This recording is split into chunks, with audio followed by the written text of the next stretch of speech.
Hello students, Jharkhand सार संग्रह उड़ान पब्लिकेशन का हम लोग पूरा बुक कवर कर रहे हैं और ये वीडियो भी उसी बुक का है। तो आज जो जनजाति हम लोग पढ़ने जा रहे हैं उसका नाम है मुंडा। इससे पहले संथाल और उरांव को हम लोग पढ़ चुके हैं और जो संक्षिप्त परिचय था वैसा भी एक वीडियो बना है। आप प्लेलिस्ट को जाकर के देखिए, सभी वीडियो आपको वहीं मिल जाएंगे।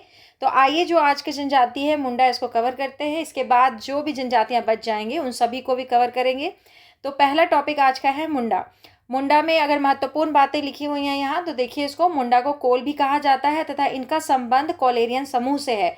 मुंडा झारखंड की तीसरी सर्वाधिक जनसंख्या वाली जनजाति है। पहली संथाल थी, दूसरी उरांव थी, तो तीसरी कौन है? मुंडा। जनजातियों की कुल जनसंख्या में इनका प्रतिशत 14.22% है।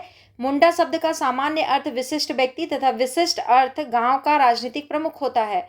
मुंडा जनजाति का संबंध प्रोटो ऑस्ट्रेलाइड प्रजाति समूह से है।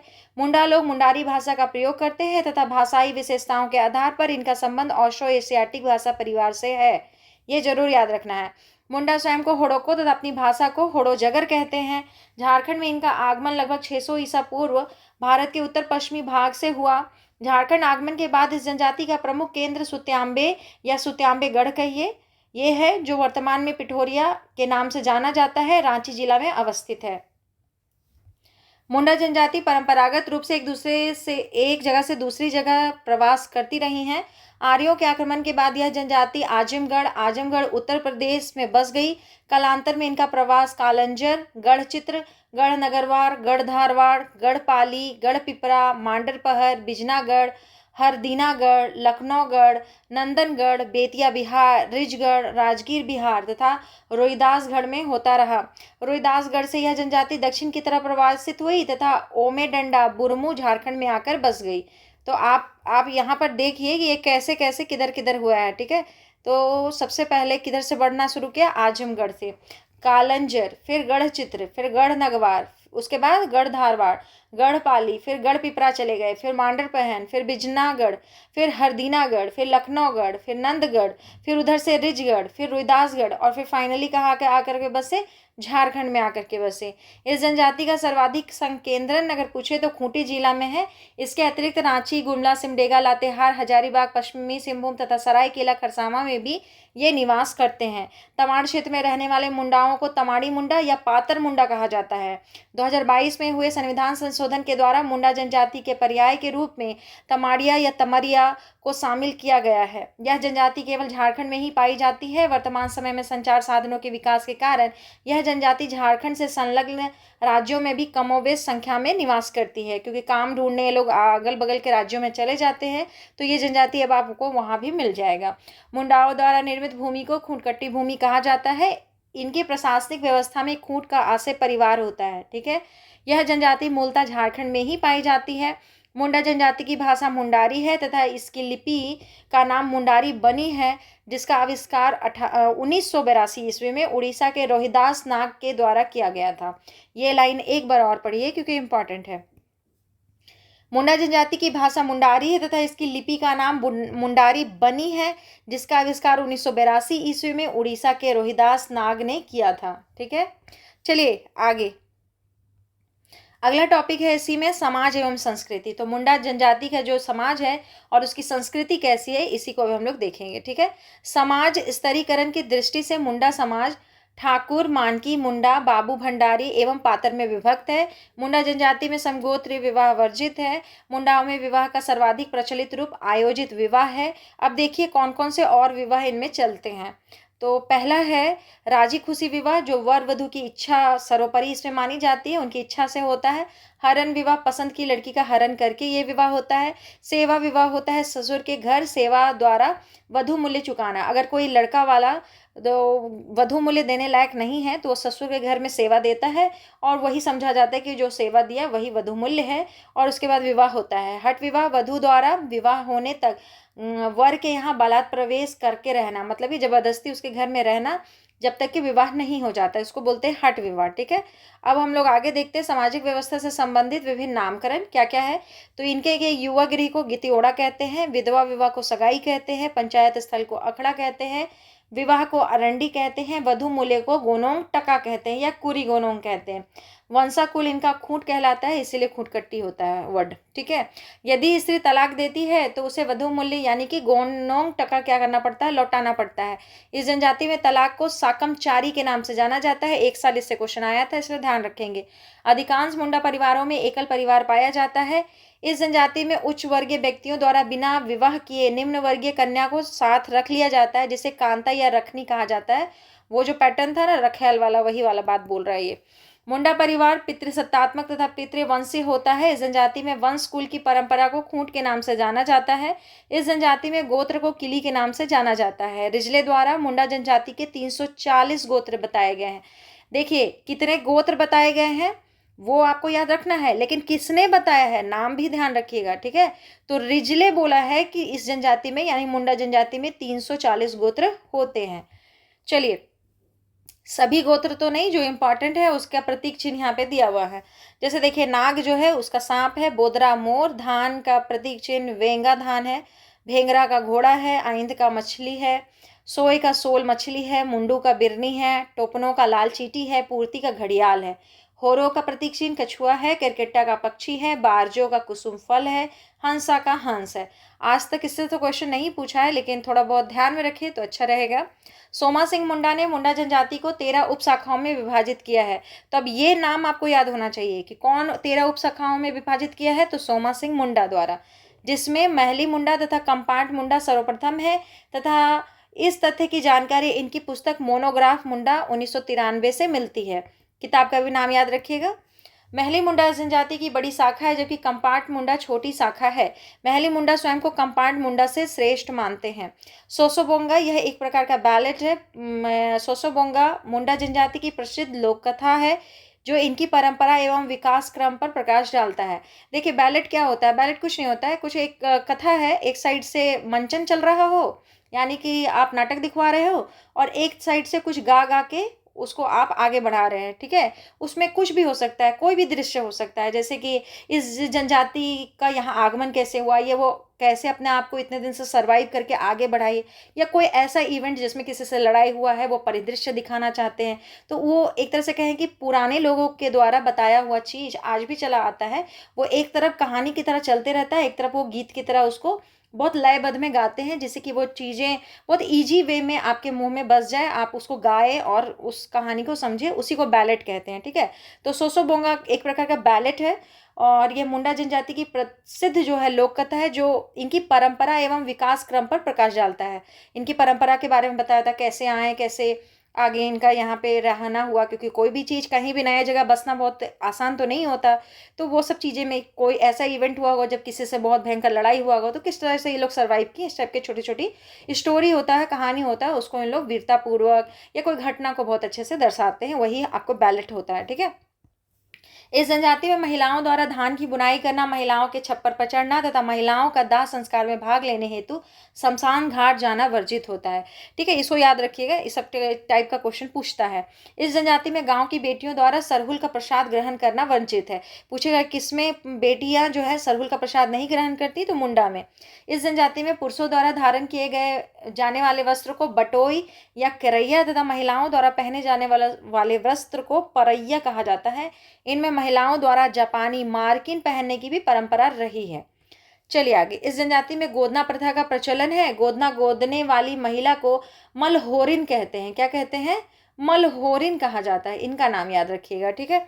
इस जनजाति में तंबाकू का प्रयोग करने वाले लोग अपने साथ एक तंबाकू की थैली रखते हैं, जिसे सुतुम थैली कहा जाता है। क्या कहते हैं? सुतुम थैली। जैसे चिनौटी नहीं होता है, आप अपने आसपास में देखेंगे जो खैनी खाते हैं, वो खैनी का एक छोटा सा चिनौटी रखते हैं, एक साइड उसमें से तंबाकू निकाले और दूसरी तरफ मतलब खैनी निकाले और दूसरी तरफ क्या रहता है, चूना रखा रहता है, उसी को मसल के खाते हैं। तो ये चुनौती जैसा ही चीज़ है। इस जनजाति में रसोई घर को मंडी ओरा कहा जाता है। रसोई घर जो हम लोग किचन कहते हैं, वो इनका मंडी ओरा है, ठीक है। चलिए, इस जनजाति में सुबह के खाना को बासी मंडी, सेतापंग, बासी चावल या नमक, दोपहर के भोजन को 12 बाजे तथा रात के खाने को अयुप्पन कहते हैं। ये याद कर लीजिएगा। इस जनजाति के प्रमुख पर्व सरुल बाहा पर्व चैत माह के शुक्ल पक्ष की तृतीया को बसंत उत्सव के रूप में मनता है। कर्मा जो है भादो माह के शुक्ल पक्ष की एकादशी को मनाया जाता है। सोहराई कार्तिक अमावस्या को पशुओं के सम्मान के लिए मनाया जाता है। रोआ पोना धान बुआई के समय। बतौली आषाढ़ में खेत जुताई से पूर्व छोटा सरहुल के रूप में मनाते हैं। बूरू पर्व दिसंबर माह में मनाया जाता है। देखिए इससे क्वेश्चन एक साल पूछा हुआ है, ठीक है। माघे पर्व फागु पर्व होली के समरूप में बनता है। और जतरा नोम नमा आदि भी मनाया जाता है नया अन्न खाने के लिए। इस जनजाति में धान कटनी के समय की जाने वाली पूजा को कोलोम सिंह कहा जाता है। क्या कहते हैं? कलोम सिंह कहा जाता है। तथा पाहन द्वारा सबसे पहले धान काटा जाता है। अगला देखिए आर्थिक व्यवस्था। अब देखिए कि इनको धन संपत्ति कैसे आता है, तो इस पर हम थोड़ा विचार करेंगे कि मुंडा कृषि व पशुपालन करते हैं। इनका मेन व्यवसाय है कृषि और पशुपालन। इस जनजाति के द्वारा दो प्रकार का छाता बनाया जाता है। बांस की छतरी को चातोम तथा गंगू घास की छतरी को चुकूरी कहा जाता है। देखिए ध्यान रखिएगा, ऐसे क्वेश्चन कभी भी बन सकता है। बांस की छतरी को चातोम कहते हैं और गंगू घास की छतरी को चुकूरी कहते हैं। पशु पूजा हेतु आयोजित त्योहार को सोहराई कहा जाता है। मुंडा सभी अनुष्ठानों में हड़िया एवं रान का प्रयोग करते हैं। आर्थिक उपयोगिता के आधार पर इनकी भूमि 3 प्रकार की होती है कि 3 प्रकार में भूमि को बांट दिए हैं, पंकु भूमि, नागरा और खिरसी। देखिए हमेशा उपज देने वाली भूमि को पंकु भूमि कहते हैं। नागरा किसको कहते हैं? औसत उपज देने वाली भूमि, एवरेज इसमें उपज होता है तो नागरा कहेंगे। और खिरसी बालू युक्त भूमि है, वो एकदम कम ही उपज देगा तो उसको खिरसी कहेंगे, ठीक है। अब आगे देखते हैं। इस जनजाति का सर्वप्रथम देवता सिंहबोंगा है, सूर्य का प्रतिरूप है। सिंहबोंगा पर मुंडाओं द्वारा सफेद रंग के फूल, सफेद भोग पदार्थ या सफेद मुर्गे की बलि चढ़ाने का प्रचलन है। इनके अन्य प्रमुख देवी देवता कौन है, तो देखते हैं कौन कौन है। याद करने लायक टेबल है, एकदम रट जाइएगा। हाथू बोंगा ग्राम देवता, हाथू मतलब इन लोग का गांव होता ही है तो हाथू बोंगा ग्राम देवता हो गए। देसावली हो गए गांव की सबसे बड़ी देवी। खूंट हंकार या ओड़ा बोंगा कुल देवता। इकीर बोंगा जल देवता यानी पानी के देवता। बुरु बोंगा पहाड़ के देवता। और गारसी बोंगा गर्भ की रक्षा करने वाले देवता। अगला आगे बढ़ जाते हैं। मुंडा पूजा स्थल को सरना कहते हैं। मुंडा गांव का धार्मिक प्रधान पाहन कहलाता है, ये रटिए, जिसका सहायक पुजारिया पनभरा कहलाता है। क्या कहलाता है? पुजारिया पनभरा कहलाता है। चलिए आगे देखते हैं। इस जनजाति में ग्रामीण पुजारी को डेहरी कहा जाता है। क्या कहते हैं? डेहरी कहते हैं। मुंडा तांत्रिक एवं जादुई विद्या में विश्वास करते हैं तथा झाड़ फूक करने वाले को देवड़ा कहा जाता है। क्या कहते हैं? देवड़ा। मुंडा समाज में शवों को जलाने तथा दफनाने दोनों प्रकार की प्रथाएं विद्यमान है, परंतु दफनाने की प्रथा अधिक प्रचलित है। जिस स्थान पर मुंडा जनजाति के पूर्वजों की हड्डियां दबी होती हैं उसे शासन कहा जाता है। शासन में पूर्वज या मृतक की स्मृति में शिलाखंड रखा जाता है जिसे शासन दीरी या हड़गड़ी कहा जाता है, ठीक है। राजनीतिक व्यवस्था। इस जनजाति की पारंपरिक शासन प्रणाली को मुंडा शासन व्यवस्था कहते हैं। तो ये 1 नंबर का स्वयं में क्वेश्चन है कि मुंडा शासन व्यवस्था किसको कहते हैं? मुंडा जनजाति की पारंपरिक शासन व्यवस्था को मुंडा शासन व्यवस्था कहते हैं। इस जनजाति में गांव का प्रधान मुंडा कहलाता है, जबकि ग्राम पंचायत को हातू व उसके प्रधान को हातू मुंडा कहा जाता है। इस जनजाति में पढ़ा पंचायत कई गांवों से मिलकर बनी पंचायत का प्रधान मानकी कहलाता है, जबकि इसका सर्वोच्च अधिकारी पढ़ा राजा कहलाता है, ठीक है। कौन कहलाता है? पढ़ा राजा। ये जनजाति कवर हो गया। कौन सा जनजाति पढ़े अभी हम लोग मुंडा जनजाति पढ़े। अब हम लोग पढ़ेंगे हो जनजाति। किसके बारे में पढ़ना है अब हम लोग को? हो जनजाति। महत्वपूर्ण बात है, यह झारखंड की चौथी सर्वाधिक जनसंख्या वाली जनजाति है। तो एक बार आप याद करके हमको बताइए कि संथाल पहला था, उरांव दूसरा था, मुंडा तीसरा था और हो हमारा आ गया चौथा। यानी कि झारखंड में सबसे बड़ी जो जनसंख्या है इन लोगों की जनजातियों की, उसमें चौथे स्थान पर हो जनजाति आता है, ठीक है। हो जनजाति का संबंध प्रोटो ऑस्ट्रेलाइट समूह से है। इस जनजाति का सर्वाधिक संकेंद्रण कोल्हान प्रमंडल में है और उसमें बोले तो पश्चिमी सिंहभूम जिला में इनका सर्वाधिक संकेंद्रण है। हो जनजाति की भाषा का नाम भी हो है और मुंडारी परिवार की वह भाषा है ऑस्ट्रो एशियाटिक, ठीक है। हो जनजाति द्वारा अपनी भाषा हेतु बारंगचिती नामक लिपि का विकास किया गया है। इस लिपि का आविष्कार लोकोबोद्रा द्वारा किया गया है। लाकोबोद्रा या लोकोबोद्रा जो भी लिखा हो सब सही है, ठीक है। और ये जरूर याद रखिएगा, इनका जो लिपि है वो बारंगचिती लिपि है, आविष्कार करने वाले लोकोबोद्रा हैं। समाज एवं संस्कृति के बारे में देखते हैं। हो समाज पूर्व में मातृसत्तात्मक था जो अब पितृसत्तात्मक हो गया है, ठीक है। पहले मातृसत्तात्मक था, अब पितृसत्तात्मक है। इस जनजाति में किली के आधार पर परिवार का गठन होता है। हो जनजाति 80 से अधिक गोत्रों में विभक्त है। हो जनजाति गोत्र एवं उनके प्रतीक देखिए, जैसे पूर्ति है उनका प्रतीक चूहा है, जो उसका प्रतीक इमली है, मालमुचू, कुमनी, हेम्ब्रम, लसोड़ा पेड़ और बारला का बड़गाछ है। ठीक है, चलिए रिजले के अनुसार हो जनजाति में 46 गोत्र पाए जाते हैं। ठीक है, यहाँ बोला है कि हो जनजाति 80 से ज़्यादा गोत्र है, लेकिन रिजले के अनुसार 46 गोत्र हैं। ठीक है, हो जनजाति में समगोत्री विवाह निषिद्ध है। हो जनजाति में ममेरे भाई तथा बहन से शादी को प्राथमिकता दी जाती है, मतलब कि ममेरा भाई बहन में शादी हो तो वो सबसे अच्छा शादी ये लोग मानते होंगे। हो जनजाति में बहुविवाह की प्रथा प्रचलित है। इस जनजाति में आदि विवाह को श्रेष्ठ माना जाता है। आदि विवाह में वर विवाह का प्रस्ताव लेकर स्वयं किसी परिचित के माध्यम से वधु के घर जाता है, उसी को कहते हैं आदि विवाह। ठीक है, अन्य विवाह का पैटर्न भी एक बार देख लेते हैं और कौन कौन सा विवाह इनके यहाँ प्रचलित है। तो दीखू आदि विवाह, गैर जनजातियों में किया गया विवाह जो हिंदू बहुल गांवों में रह रहे परिवारों में प्रचलित है। ठीक है, दीखू आदि विवाह कहते हैं। आंडी ओपरतुपी विवाह, वर द्वारा कन्या का हरण करके विवाह होगा तो आंडी ओपरतिपी विवाह हुआ। राजी खुशी विवाह, लड़का लड़की की इच्छा से किया गया प्रेम विवाह राजी खुशी विवाह है।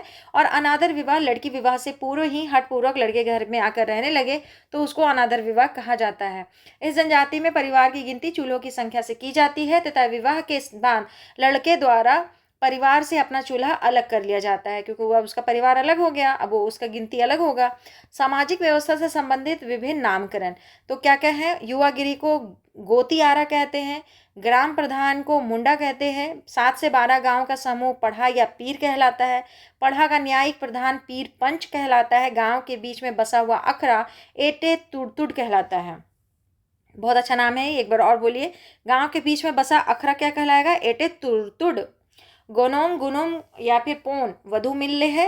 मुंडा का सहायक डाकुआ होता है। पढ़ा का प्रधान मानकी होता है। ठीक है, तो हम लोग देख लिए इसको। अब देखिए आगे, हो जनजाति में पिता की मृत्यु के बाद संपत्ति को पुत्रों के बीच वितरित किया जाता है तथा पुत्री का संपत्ति में कोई हिस्सा नहीं होता। लगभग कोई भी अपनी बेटी को हिस्सा नहीं देते हैं। अगर कोई पुत्र नहीं होता है तब बेटी को ही हिस्सा देना पड़ता है, क्योंकि उसके पति को ये लोग घर जमाई रख लेते हैं। इस जनजाति में महिलाओं का हल एवं तीर धनुष को चलाना व छूना वर्जित है। साथ ही महिलाओं को वाद्य यंत्र या मछली मारने के उपकरणों को छूना भी वर्जित है। हम लोग किसके बारे में पढ़ रहे हैं, हो जनजाति में ये सब वर्जित है। सामान्यतः हो जनजाति के लोगों की मूछ एवं दाढ़ी नहीं होती है। इस जनजाति में पुरुषों द्वारा पहनी जाने वाली पगड़ी को बंता कहा जाता है। क्या कहते हैं, बंता। इस जनजाति के प्रिय एवं पवित्र पेय पदार्थ को इली कहा जाता है, जिसका प्रयोग देवी देवताओं पर चढ़ाने हेतु किया जाता है।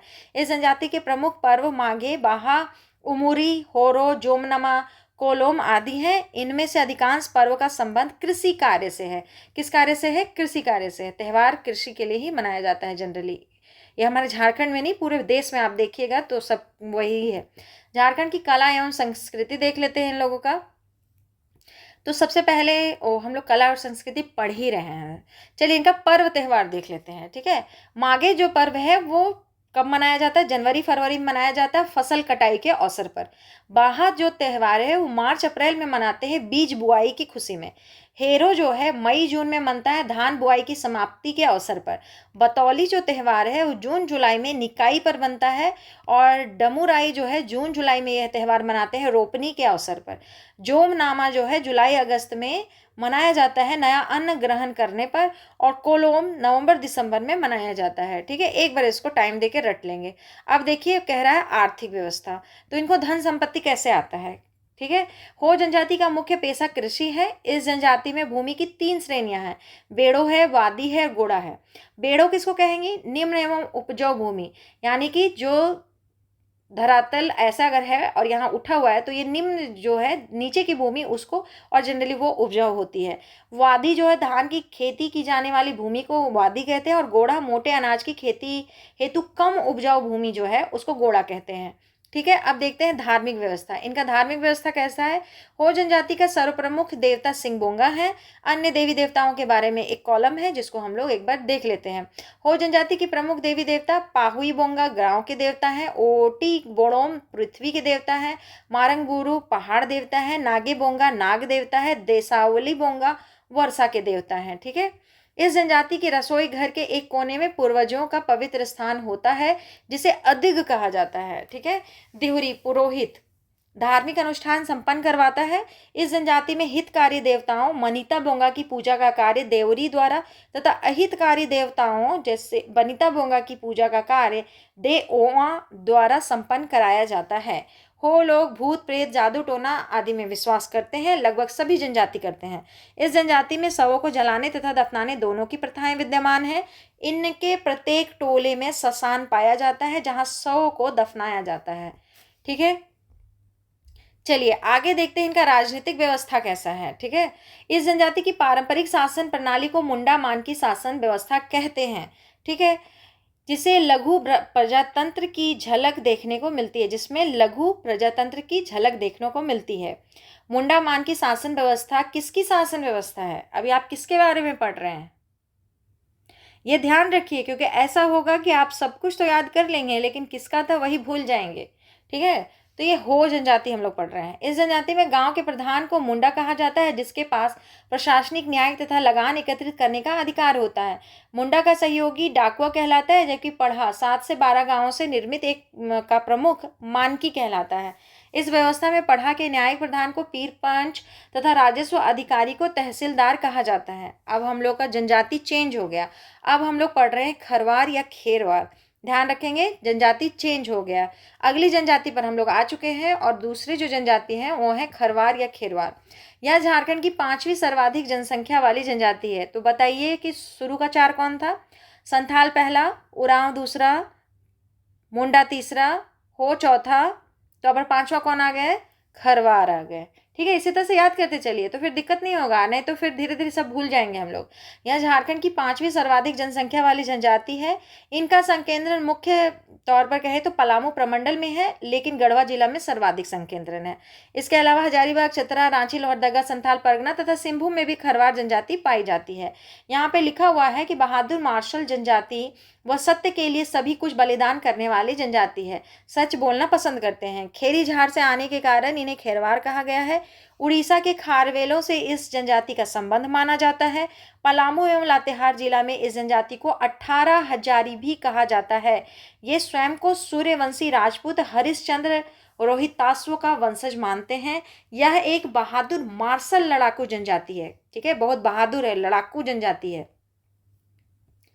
सत्य बोलने के अपने गुण के कारण इस जनजाति की विशेष पहचान है। यह जनजाति सत्य हेतु अपना सभी कुछ बलिदान करने के लिए प्रसिद्ध है। खरवार जनजाति का संबंध प्रोटो ऑस्ट्रेलाइट प्रजाति समूह से है। इस जनजाति की भाषा खेरवारी है, जो ऑस्ट्रो एशियाटिक या मुंडारी भाषा परिवार से संबंधित है।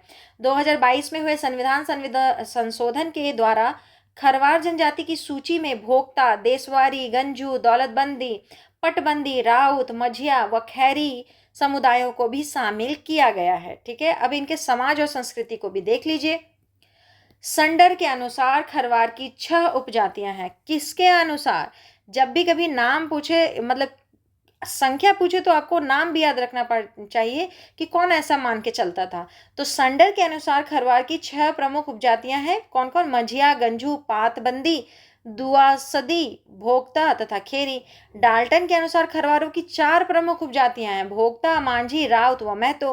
रिजले के अनुसार इस जनजाति में 75 गोत्र पाए जाते हैं, परंतु वर्तमान समय में 40 गोत्र की पहचान हो पाती है। इनमें समूदुआर, चुंदियार, नीलकंठ, हंसदगिया, डिंकी, चांदन, सोय, बेसरा, चुनियार, तीरकी, टोपोवार, भगुआ, सोनवनी आदि प्रमुख हैं। खरवारों में सामाजिक स्तर का मुख्य निर्धारक तत्व भू संपदा है। ठीक है, सामाजिक स्तर का मुख्य निर्धारक भू संपदा है। खरवारों में धूमकुरिया, युवागिरी जैसी कोई संस्था नहीं पाई जाती है। क्या है? नहीं मिलेगा ऐसे कोई संस्था। इस जनजाति का परिवार पितृसत्तात्मक तथा पितृवंश से होता है। इस जनजाति में समगोत्र विवाह वर्जित होता है। इस जनजाति में संपत्ति को सभी पुत्रों में बराबर बराबर बांट दिया जाता है। खरवार जनजाति में बाल विवाह को श्रेष्ठ माना जाता था। इस जनजाति में विधवा पुनर्विवाह को सगाई कहा जाता है। खरवार जनजाति में बहुविवाह की प्रथा प्रचलित है। प्राचीन काल में यह जनजाति उच्च कुल में विवाह संबंध स्थापित करती थी। इस जनजाति में डोला तथा चढ़वा नामक विवाह की परंपरा है। कन्या पक्ष के गरीब होने पर डोला विवाह होता है, मतलब कि लड़की को पहले ही बुला लिया जाता है और वो दूल्हे के घर में आके सब कुछ जो विवाह संपन्न होगा, जैसे जिसमें वैवाहिक रस्म वर के घर में संपन्न होता है। चढ़वा विवाह में वैवाहिक रस्म कन्या के घर में संपन्न होता है। अगर कन्या के पिता बाराती का स्वागत करने लायक हैं तो बारात चढ़ कर जाएगी और चढ़वा विवाह होगा। इस जनजाति में निसंतान स्त्री की बहन का विवाह जीजा के साथ कराया जाता है, जिसे रिजनिया कहा जाता है। क्या कहते हैं? रिजनिया। इस जनजाति में विवाह व श्राद्ध से संबंधित संस्कारों में ब्राह्मणों की सहायता ली जाती है। इस जनजाति में पारस्परिक सहमति से तलाक लेने का प्रचलन भी है। इस जनजाति में पुरुष सदस्य सामान्यतः घुटने तक धोती, बंडी एवं सिर पर पगड़ी पहनते हैं तथा महिलाएं साड़ी पहनती हैं। इस जनजाति के प्रमुख पर्व सरहुल, कर्मा, नवाखानी, सोहराई, जितिया, दुर्गा पूजा, दीपावली, रामनवमी, फागु आदि हैं। इस जनजाति में सुबह के खाना को लुकमा, दोपहर के भोजन को कलिबा तथा रात के खाने को बियारी कहते हैं। खरवार जनजाति का मुख्य पेशा क्या है? तो कृषि है। इनका परंपरागत पेशा खैर वृक्ष से कत्था बनाना है। कत्था जो पान खाते हैं तो नहीं लगाता है वो। गरीब खरवार खेतीहर मजदूर थे तथा ये बांस के टोकरी व अन्य सामान बनाते थे। इस जनजाति में एक बोझा धान का तीसरा भाग बैगा के द्वारा काटा जाता था, जिसे पोजा कहा जाता था। ठीक है, याद रखना है ये चीज। खरवार जनजाति के सर्वप्रमुख देवता सिंगबोंगा है। मतलब हम लोग धार्मिक में आ गए ना, धार्मिक व्यवस्था में आ गए अब हम लोग। तो खरवार जनजाति के सर्वप्रमुख देवता कौन है? सिंगबोंगा हैं। खरवार जनजाति में पाहन या बैगा धार्मिक प्रधान की सहायता से बलि चढ़ाई जाती है। घोर संकट या बीमारी के समय यह जनजाति ओझा या मती की सहायता लेती है। मतलब झाड़ फूक पे बस विश्वास करते हैं लोग। यह इस जनजाति में जादू टोना करने वाले व्यक्ति को माटी कहा जाता है। इस जनजाति में किसी व्यक्ति की मृत्यु के बाद उसकी याद में पत्थर या लकड़ी गाड़ा जाता है तथा ईश्वर व्यक्ति की मुखाकृति, मतलब कि मुख की आकृति अंकित की जाती है। ठीक है, अब हम लोग देखते हैं और कौन सा व्यवस्था पढ़ना है हम लोग को। राजनीतिक व्यवस्था पढ़ना है। ठीक है, इस जनजाति में गांव के मुखिया को मांझी कहा जाता है। क्या कहते हैं? मांझी कहते हैं। इस मतलब कौन? खरवार। बार बार माइंड को याद करवाइए कि हम याद क्या कर रहे हैं। खरवार जनजाति में गांव के मुखिया को मांझी कहा जाता है। खरवार जनजाति में अंतरग्रामीण पंचायत को चट्टी, 4 गांवों की पंचायत, पचौरा 5 गांवों की पंचायत तथा सतौरा 7 गांवों की पंचायत कहा जाता है। ठीक है, चलिए आगे। इस जनजाति में चट्टी प्रमुख का पद वंशानुगत होता है। वंशानुगत सब समझते हैं कि एक ही परिवार में एक के बाद दूसरे को मिलेगा। सामाजिक व्यवस्था से संबंधित विभिन्न नामकरण, क्या क्या नामकरण है? ग्राम पंचायत प्रमुख को मुखिया कहते हैं और पलामू के क्षेत्र में मुखिया कहते हैं और बैगा शाहाबाद के क्षेत्र में कहते हैं। 4 गांव की पंचायत चट्टी या चट कहलाता है। 7 गांव की पंचायत सतौरा कहलाता है। 5 गांव की पंचायत पचौरा कहलाता है। ग्राम पंचायत बैठकी कहलाता है। इस जनजाति में बैगा को बैगई भूमि देने का प्रचलन था। ठीक है, बैगा को जो भूमि दिया जाएगा उसको क्या कहेंगे? बैगई भूमि कहेंगे। ठीक है, अब हम लोग जो अगला पढ़ेंगे वो खड़िया जनजाति है। ठीक है, तो खड़िया जनजाति शुरू करते हैं। खड़िया जनजाति को आदिम संस्कृति का स्तंभ माना जाता है। खड़खड़िया या पालकी ढोने के कारण इस जनजाति का नाम खड़िया पड़ा। यह जनजाति प्रोटो ऑस्ट्रेलाइट समूह से संबंधित है। इस जनजाति की भाषा का नाम भी खड़िया है, जो मुंडारी ऑस्ट्रो एशियाटिक समूह की भाषा है। यह जनजाति रोहतासगढ़ से आकर झारखंड क्षेत्र में बसी है। झारखंड में इनका मुख्य निवास सिमडेगा, सर्वाधिक जनसंख्या गुमला, रांची, लातेहार, सिंहभूम और हजारीबाग में है। यह जनजाति उड़ीसा, मध्य प्रदेश, असम एवं बंगाल में भी निवास करती है। अब देखिए इनके समाज एवं संस्कृति। यह जनजाति 3 वर्गों में विभाजित है। पहाड़ी खड़िया जो कि सर्वाधिक पिछड़े हैं, ढेलकी खड़िया तथा दूध खड़िया तथा आर्थिक संपन्नता के आधार पर इनका क्रम कम संपन्नता से अधिक संपन्नता इस प्रकार है। तो देखिए सबसे कम संपन्नता किसका है? पहाड़ी खड़िया, जिसका संकेंद्रण कोलेबिरा में है। ढेलकी खड़िया रांची व हजारीबाग में रहते हैं और दूध खड़िया सबसे संपन्न होता है, वो गुमला या सिसई के क्षेत्र में रहता है। ओडिशा राज्य में पहाड़ी खड़िया को आदिम जनजाति समूह में रखा गया है। खड़िया परिवार पितृसत्तात्मक तथा पितृ वंश से होता है। पहाड़ी खड़िया में एकल परिवार की, जबकि दूध खड़िया व डेलकी खड़िया में एकल परिवार के साथ साथ संयुक्त परिवार की व्यवस्था भी प्रचलित है। देखिए संयुक्त परिवार अगर कहीं है तो थोड़ा वो लोग धन संपदा में ठीक ठाक होंगे, तभी ऐसा होता है। ठीक है, नहीं तो इतना बड़ा परिवार को चलाना मुश्किल हो सकता है। इसलिए अगर थोड़े संपन्न है तभी संयुक्त परिवार देखा जा सकता है। इस जनजाति में गोत्र व्यवस्था भी प्रचलित है तथा समगोत्र विवाह वर्जित है। पहाड़ी खड़िया हेम्ब्रम, भुइया, गुल्लू, जारू आदि। ढेलकी खड़िया समद, हांसदा, मुरु, टोपनो आदि। दूध खड़िया सोरेन, कीरो, कुलू, डुंगडुंग आदि। ठीक है, चलिए आगे। ये थोड़ा टेढ़ा टेढ़ा आ गया है, लेकिन चलिए पढ़ लेंगे हम लोग। इन तीनों वर्गों में आपस में विवाह नहीं होता है। मतलब कि एक दूसरे को अपने बराबर का नहीं समझते हैं तो विवाह नहीं करेंगे। जनरली लोग अपने बराबर का जिसमें समझते हैं उसी में विवाह करते हैं। इस जनजाति में वधु मूल्य को गिनिंग तह कहा जाता है। खड़िया समाज में बहुविवाह प्रचलित है। इस जनजाति में सर्वाधिक प्रचलित विवाह का रूप ओलोल दाय है, जिसे असल विवाह भी कहा जाता है। इसमें वधु मूल्य देकर विवाह किया जाता है। तो चलिए देखते हैं कि कौन कौन सा शादी इन लोगों में होता है। उधरा उधरी विवाह सह पलायन विवाह को कहते हैं, ठीक है। ढुकू चोल की अनाहुत विवाह है। तापा या तनीला अपहरण विवाह, राजी खुशी विवाह, प्रेम विवाह, सगाई विधवा या विदुर विवाह को कहते हैं। इस जनजाति में युवागिरी को गीतियों कहते हैं। क्या कहते हैं? गीतियों कहा जाता है। इस जनजाति में बच्चे के जन्म के 6वें दिन छठी तथा 12वें दिन बरही मनाने की प्रथा है तथा बच्चे का नाम दादा दादी के नाम पर रखा जाता है। इस जनजाति में बच्चे की उम्र 5 से 6 वर्ष होने पर उसके कान छेदने का संस्कार किया जाता है, जिसे लातुर तोय तकी कहा जाता है। थोड़ा याद रखिए, लातुर तोय तकी।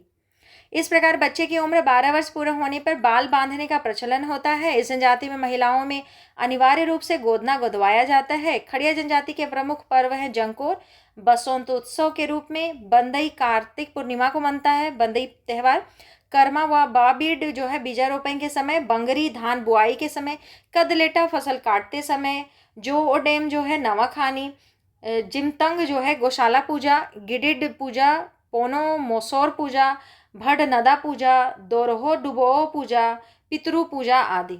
देखिए कौन कौन से पूजा इन लोग करते हैं, एक बार और पढ़ लीजिएगा, याद रह जाएगा। इस जनजाति में सभी लोगों द्वारा फागु शिकार मनाते हैं तथा इस अवसर पर पाट और बोराम की पूजा की जाती है तथा सरना में बलि चढ़ाई जाती है। यह जनजाति बीजारोपण के समय बाबिड़ी नया अन्न ग्रहण करने से पूर्व नयोदयम या धान नुआ खिया पर्व मनाते हैं, जिसमें नया अन्न ग्रहण करने से पूर्व पूर्वजों को अर्पित किया जाता है। जैसे उड़ीसा में मनाते हैं नुआखाई, वैसे ही है नया अन्न खाने के लिए त्यौहार। इस जनजाति के लोग स्वयं को मुंडा नागवंशी के बड़े भाई मानते हैं, ठीक है। इन लोग खुद को क्या मानते हैं? मुंडा या नागवंशी का बड़ा भाई मानते हैं। आर्थिक व्यवस्था देखिए, यह जनजाति कृषि कार्य या शिकार द्वारा अपना जीवन यापन करते हैं। पहाड़ी खड़िया आदिम तरीके से जीवन यापन करते हैं। इनका प्रमुख भोजन चावल है। इस जनजाति में फागो पर्व के द्वारा इनकी आर्थिक स्थिति का पता लगाया जाता है। फागो पर्व में जो जितना खर्चा करेगा उसी से पता चलेगा कि वो कितना संपन्न है, उसका आर्थिक स्थिति कितना अच्छा है या बुरा है, ठीक है। धार्मिक व्यवस्था को एक बार देखते हैं कि इनकी धार्मिक व्यवस्था कैसी है। थोड़ा बड़ा कर देते हैं, आपको देखने में आसानी होगा। चलिए, इनके प्रमुख देवता बेला भगवान या ठाकुर हैं, जो सूर्य का प्रतिरूप है। जनरली यही है, सूर्य के प्रतिरूप हैं सबके भगवान। अन्य प्रमुख देवी देवता हैं, जैसे कौन कौन? तो देखिए, पाट दुबो पहाड़ देवता, बोराम वन देवता और गुमी सरना देवी। गुमी कौन है? सरना देवी हैं। इस जनजाति यानी कि खड़िया जनजाति के लोग अपनी भाषा में भगवान को गिरिंग बेरी या धर्म राजा कहते हैं। इस जनजाति यानी कि खड़िया जनजाति का धार्मिक प्रधान कालो या पाहन होता है। पहाड़ी खड़िया धार्मिक प्रधान दिहुरी कहलाता है व ढेलकी तथा दूध खड़िया का धार्मिक प्रधान पाहन या कालो कहलाता है। इस जनजाति में धर्म व जादूगरी का विशेष महत्व है। इस जनजाति में जादू करने वाले व्यक्ति को देवनरा तथा टोना करने वाले व्यक्ति को बिसाहा या डायन कहा जाता है। जादूगरी में कौन अच्छा उन लोगों का पकड़ है? तो खड़िया याद रखेंगे। इस जनजाति में शवों को जलाने व दफनाने दोनों प्रकार की प्रथा प्रचलित है। मृत व्यक्ति को जलाने के बाद अस्थियों को पूर्वजों के गांव भुईहरी में एक स्थान पर गाड़ दिया जाता है, जिसे हड़होड़ा कहा जाता है। हड़होड़ा कहा जाता है, ठीक है ना। कुछ लोग अस्थियों को गाड़ने के स्थान पर नदी में प्रवाहित भी करते हैं। इस जनजाति में पूर्वजों की आत्मा को मरी मसान कहा जाता है। क्या कहते हैं? मरी मसान कहा जाता है तथा सभी प्रमुख अवसरों पर इनकी पूजा की जाती है। इनमें मृत्यु के बाद शुद्धिकरण हेतु तिल जंग नामक कार्यक्रम का आयोजन किया जाता है। क्या नाम होता है उसका? तिल जंग होता है, ठीक है। नेक्स्ट अब देखेंगे राजनीतिक व्यवस्था। राजनीतिक व्यवस्था इनकी कैसी है? इस जनजाति की पारंपरिक शासन व्यवस्था को ढोकलो सोहर शासन व्यवस्था कहते हैं। खड़िया जनजाति की जो शासन व्यवस्था है वो ढोकलो सोहर शासन व्यवस्था कहलाती है। इस जनजाति की शासन व्यवस्था में महत्वपूर्ण पद इस प्रकार है। गांव का जो प्रधान होगा वो महतो कहलाएगा। ग्राम प्रधान का सहायक नेगी कहलाएगा। संदेशवाहक गेड़ा कहलाएगा। जाति पंचायत धीरा कहलाएगा। जाति पंचायत प्रमुख दंदिया कहलाएगा, ठीक है, या डंडिया या दंदिया जो बोलिए। अब अगला है लोहरा जनजाति। इस जनजाति की प्रजाति प्रोटो ऑस्ट्रेलाइड है। रांची जिला गजेटियर के अनुसार इस जनजाति का आगमन उत्तर बिहार की ओर से झारखंड में हुआ है, जो कनौजिया लोहरा, नागपुरिया लोहरा, कोल लोहरा तथा छिर लोहरा में विभाजित है। देखिए, कोई भी जाति ले लीजिए, जनजाति ले लीजिए, सब विभाजित है, ठीक है। कालांतर में नागपुरिया लोहरा का विभाजन सत कमार और लोहरा के रूप में हुआ तथा सत कमार शाखा के लोग अपना जाति व्यवसाय लोहा संबंधी को छोड़कर कृषि कार्य में संलग्न हो गए। सतकमार तथा लोहरा शाखा के लड़का लड़की का आपस में विवाह नहीं होता है। फिर वही बात है कि ये दोनों आपस में विवाह नहीं करते, दोनों एक दूसरे को अपने बराबर का नहीं मानते होंगे। लोहरा जनजाति के लोग स्वयं को असुर के वंशज मानते हैं। झारखंड में इस जनजाति का सर्वाधिक संकेंद्रण रांची जिला में है। इसके अतिरिक्त ये गुमला, सिमडेगा, पूर्वी सिंहभूम, पश्चिमी सिंहभूम, सरायकेला खरसावां, पलामू व संथाल परगना क्षेत्र में निवास करते हैं। इनकी भाषा सदानी है। कैसी है इनकी भाषा? सदानी है। समाज एवं संस्कृति इनकी कैसी है? अब हम लोग समाज और संस्कृति पर बात कर रहे हैं। इस जनजाति के 7 गोत्र कौन कौन से? सोन, साठ, तुतली, तिरकी, धान, मगैया एवं कछुआ है। इनकी सामाजिक व्यवस्था पितृसत्तात्मक तथा पितृवंशी है। इस जनजाति में समगोत्र विवाह वर्जित होता है तथा इनमें पाए जाने वाले प्रमुख गोत्र मगैया, कछुआ, तिरकी, धान, तुतली, सोन, साठ आदि हैं। इस जनजाति में वधु मूल्य के रूप में 12 रुपये तथा 3 साड़ियां दी जाती हैं। इस जनजाति में आयोजित विवाह सर्वाधिक प्रचलित है, जिसमें वधु मूल्य देकर विवाह किया जाता है। इसके अतिरिक्त सेवा विवाह, गोलट विवाह, राजी खुशी विवाह आदि भी पाया जाता है। इनके प्रमुख त्योहार विश्वकर्मा पूजा, सोहराई, फगुआ आदि हैं। अब हम लोग देखते हैं कि आर्थिक व्यवस्था इनकी कैसी है। ठीक है, आर्थिक व्यवस्था इनका प्रमुख पेशा लौह उपकरण बनाना, ये मुख्यतः कृषि संबंधी उपकरण बनाते हैं।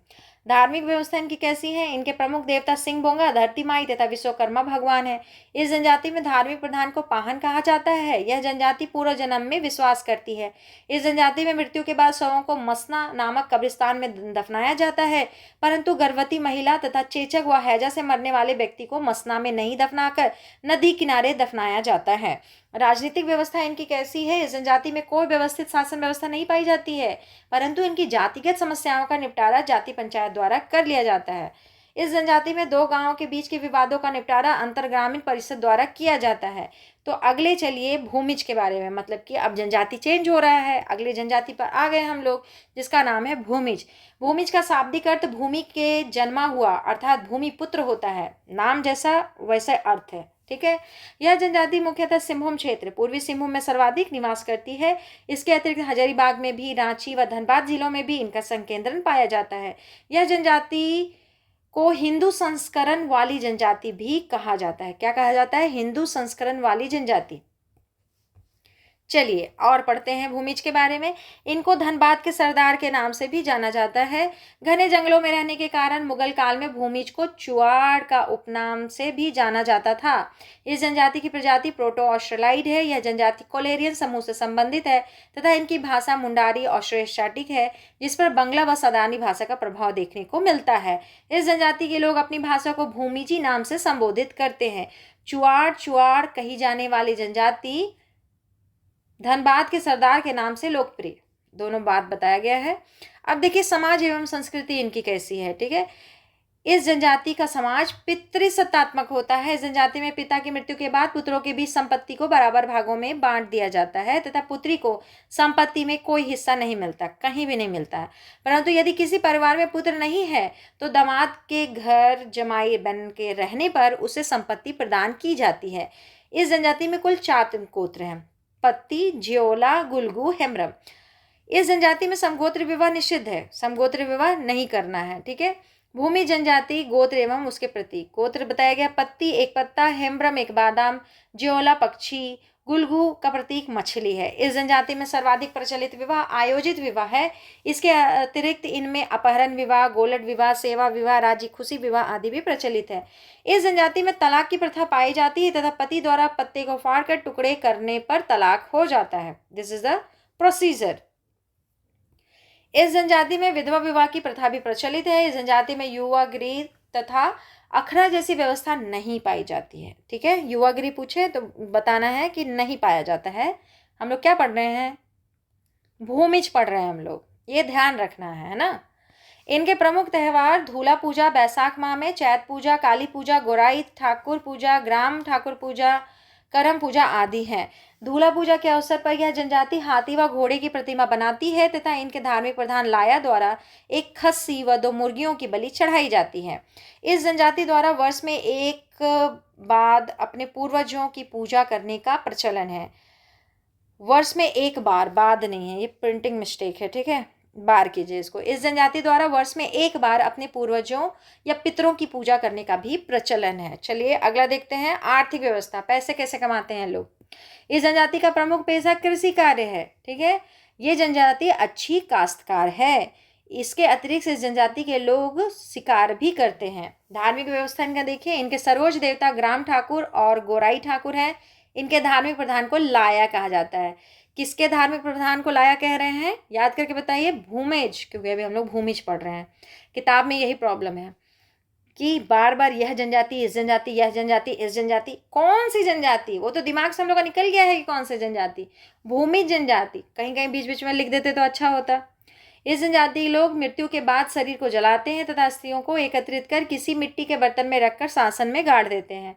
वह उस पर मृतक की याद में पत्थर रख देते हैं। बहुत सारे गांव में यही गाना, तो खेत उत में देखिएगा कि 2-3 को पत्थर रखल है। बहुत थोड़ा लगता है देखने में कि क्यों रखा हुआ है, तो यही सब है ये। इस जनजाति में श्राद्ध संस्कारों को कमावत कहा जाता है। क्या कहते हैं, कमावत कहते हैं। राजनीतिक व्यवस्था इनकी कैसी है, इस जनजाति की जातीय पंचायत का मुखिया प्रधान कहलाता है। भूमिज का जो भी जनजातीय प्रजातीय पंचायत है उसका मुखिया क्या कहलाएगा, प्रधान कहलाएगा। अब ध्यान रखिएगा, जनजाति हम लोग चेंज कर रहे हैं और इसका नाम है महली। अब हम लोग पढ़ रहे हैं महली जनजाति के बारे में। देखिए कोई खास, सब में बहुत ज़्यादा चेंजेस होता नहीं है, थोड़ा बहुत चेंजेस होता है। तो जनजाति का नाम अगर आपके माइंड में बार बार क्लिक नहीं करते रहेगा तो जो छोटा छोटा सा अंतर है ना वो आप नहीं याद रख पाएंगे। ठीक है, इसलिए बार बार हम पूछते हैं कि बताइए हम लोग कौन सा जनजाति को पढ़ रहे हैं, क्योंकि ऐसा होता है, हम पढ़े हैं, हमको यही दिक्कत होता था हमेशा से कि हम पूरा पढ़ के याद कर लेते थे लेकिन लास्ट में हमको यही याद नहीं आता था कि ये बात किस जनजाति के बारे में था। ठीक है, तो यही चलते हैं, बार बार आपसे बीच बीच में जनजाति का नाम पूछते हैं, तो वो याद रखना बहुत जरूरी है। अब हम लोग पढ़ रहे हैं महली के बारे में। इस जनजाति का संबंध प्रोटो ऑस्ट्रेलाइट परिवार से है। इस जनजाति के लोग मुंडा व संथाल जनजाति के गाँव में उनके साथ रहते हैं। महली जनजाति का झारखंड में संकेंद्रण मुख्यतः रांची, सिंहभूम क्षेत्र, गुमला, सिमडेगा, लोहरदगा, हजारीबाग, बोकारो, धनबाद व संथाल परगना में है। लेकिन अगर कहे तो सर्वाधिक संकेंद्रण महली का कहाँ है, रांची में है। ठीक है, समाज एवं संस्कृति इनकी कैसी है, इस जनजाति की नातेदारी व्यवस्था हिंदू समाज के समान है।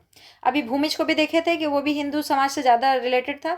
इस जनजाति की सामाजिक व्यवस्था पितृसत्तात्मक है। इस जनजाति में पिता की मृत्यु के बाद संपत्ति को पुत्रों के बीच बराबर बराबर बांट दिया जाता है तथा पुत्री का संपत्ति में कोई अधिकार नहीं होता। इस जनजाति में कुल 16 गोत्र पाए जाते हैं। किस जनजाति में, महली जनजाति में 16 गोत्र पाए जाते हैं। ठीक है, बार बार अपने माइंड को याद दिलाइए कि महली पढ़ रहे हैं हम लोग।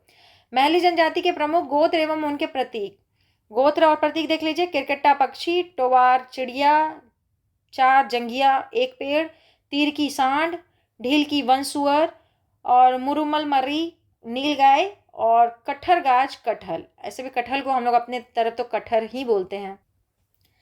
रिजले द्वारा महली जनजाति को निम्न 5 उपजातियों में बांटा गया है। ठीक है, तो कौन कौन सा उपजाति जरा देखें। देखिए, बांसफोड़ महली, पातर महली, ताती महली, सुलंकी या सुलखे महली या महली मुंडा। ठीक है, तो बांसफोड़ महली किसको कहते हैं, बांस से टोकरी बनाने वाले। तूरी जनजाति भी टोकरी बनाने का कार्य करती है, ये अलग बात बता दिया, तूरी जनजाति भी टोकरी बनाने का कार्य करती है।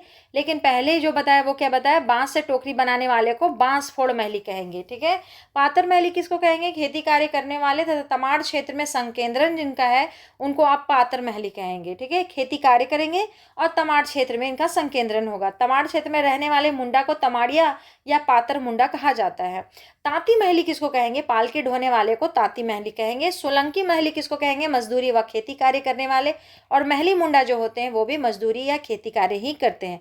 तो बांट दिए हम लोग। ठीक है, कितने विभाग, कितने उपजातियों में बांटे थे, 5 में। फिर से रिपीट कीजिए, बांसफोड़ महली, पातर महली, ताती महली, सोलंकी महली और महली मुंडा। इनका विवाह टोटमवादी वंशों में होता है। ठीक है, चलिए अब कुछ अलग है, इसके बारे में और जानकारी है, थोड़ा देख लेते हैं। इस जनजाति में विवाह हेतु लड़का पक्ष द्वारा प्रस्ताव दिया जाता है जिसमें रेबर वर्तुहार का सहयोग लिया जाता है। इस जनजाति में आयोजित विवाह सर्वाधिक प्रचलित है। इसके अतिरिक्त गोलड विवाह, सेवा विवाह, अपहरण विवाह, राजी खुशी विवाह आदि का भी प्रचलन है। महली जनजाति में बाल विवाह प्रचलित है। इस जनजाति में वधु मूल्य को पौन टका कहा जाता है। देखिए, याद रखिएगा कि बाल विवाह प्रचलित है। ठीक है, महली में। इस जनजाति में विधवा विवाह व तलाक प्रथा का भी प्रचलन पाया जाता है। विधवा विवाह के दौरान विधवा महिला को सामान्य विवाह की तुलना में अधिक पौन टका दिया जाता है, क्योंकि विधवा महिला घर चलाने में अधिक सक्षम होती है। इस जनजाति में तलाक को छुट्टा कहते हैं। पंचायत द्वारा छुट्टा या तलाक चाहने वाले व्यक्ति से हर्जाना या हिडप मरुआना वसूला जाता है। क्या है ये हर्जाना को क्या बोलते हैं लोग? हिडप मरुआना। ठीक है, हर्जाना लिया जाता है जो तलाक का इच्छुक होता है।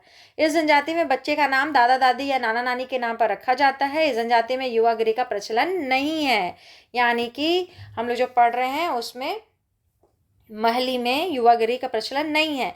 इनके प्रमुख त्योहार सूर्य देवी पूजा, मनसा पूजा, टुसु पर्व, दिवाली, रामनवमी, दशहरा, होली आदि हैं। नागपुरी के विद्यापति के नाम से प्रख्यात घासी राम का संबंध इसी जनजाति से है। किनका? घासी राम का संबंध महली से है। ठीक है, ये याद रखेंगे। अब देखिए आर्थिक व्यवस्था पढ़ते हैं हम लोग, ठीक ना। यह एक शिल्पी जनजाति है जो बांस कला में पारंगत है। यह जनजाति बांस की टोकरी व ढोल बनाने में पारंगत है। इस जनजाति को सरल कारीगर या शिल्पकार के रूप में वर्गीकृत किया जाता है। ठीक है, चलिए आगे। धार्मिक व्यवस्था देखिए महली का।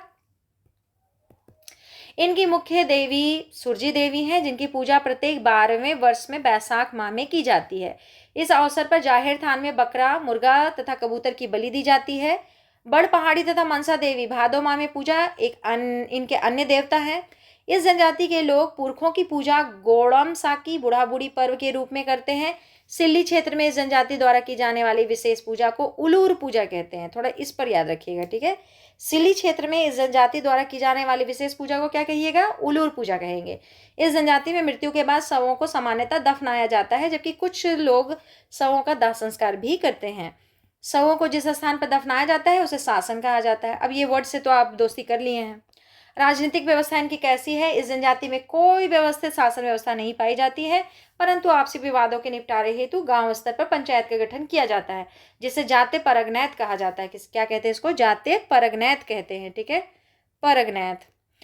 इस जनजाति में जातीय मामलों के निपटारे हेतु 12 गांवों की सभा का गठन किया जाता है, जिसे पर्चा कहा जाता है। क्या कहते हैं इसको? पर्चा कहते हैं। तो याद कर लिए आप, अब नहीं है, अब हम लोग इसको यहीं ख़त्म करेंगे। ठीक है, ये आज यहीं समाप्त होगा। फिर हम लोग दूसरे वीडियो में और भी जनजाति के बारे में पढ़ेंगे, नहीं तो सब होच पोच हो जाएगा आपको और याद भी नहीं होगा।